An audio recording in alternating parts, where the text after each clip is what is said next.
馬來西亞藝人黃明志同埋台灣護理 KOL 謝佑森呢，咁就10月22號嗰陣時喺馬來西亞嘅一個酒店房入邊就你當我開 party 啦。咁而呢，其中謝佑森呢，咁就猝死。咁而經過警方調查呢，咁就發現啊，即係死者係有吸食呢個毒品啦。咁而佢死嘅時候喺浴缸度。咁而同房嘅黃明志呢，咁就俾人拉咗啦。咁而佢俾人拉嘅罪名呢，就分別係藏毒同埋吸毒啦。咁但係黃明志就極力否認。咁而且呢，黃明志都講過就係喺呢一個謝佑森死嗰陣時呢，係有做過呢個 CPR 即係心肺復甦，咁去幫佢急救嘅。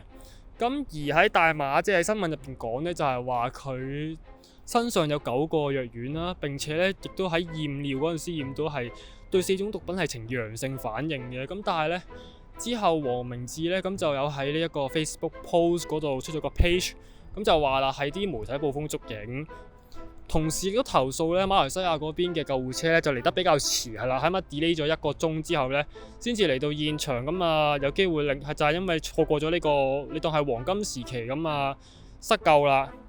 咁而咧，黃明志亦都喺呢個 page 入邊講咧，就係佢否認即係自己吸毒嘅，即係啱啱都講咗佢捕風捉影。然後佢經紀人 Chris 咧亦都係有講過，就係話馬來西亞嗰邊就冇新聞。咁但係咧，即係我睇晒啲新聞啦，我普遍嚟講，我相信佢應該係有吸毒或者有藏毒嘅，因為咧即係好簡單啫嘛。點解黃明志會俾人拉咗？點解會俾人佢依家咧就保釋咗出嚟嘅？咁點解佢會俾人拉咧？咁首先就一定要有罪名啦。咁而我睇翻即係任何媒體嘅報導嘅罪名，都係我啱啱所講就係藏毒同埋吸毒。咁假如你唔係吸毒或者藏毒嘅話，咁其實即係佢唔係用呢兩個罪名去告你㗎啦。咁假如係媒體捕風捉影，咁其實你應該係冇罪名俾人拉㗎喎。所以喺呢個位咧，我偏向係相信媒體同埋即係係咯媒體講嘅嘢，就係警方就已經係揾咗佢驗尿。已經係揾到佢身上嗰啲藥丸啊，9個藥丸有藍色嘅。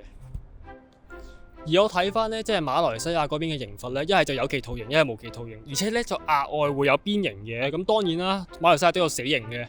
咁而吸毒呢，我查過就係啱啱所講，就係會有機會佢懲罰嘅一啲罰則啦。咁係唔係真係會罰到咁重呢？咁啊，到時睇下啦，係咪先？即係依家各有各理。黃明志又唔認自己吸毒，咁但係個個又話佢有，咁我哋就唯有睇下之後嘅劇情發展到底係點啦。好啦，咁今次片亦都嚟到呢度。如果啲咩想講，歡迎下面留言 comment。如果中意片亦都歡迎 like、subscribe、share，係咪？我哋下條片見，拜拜。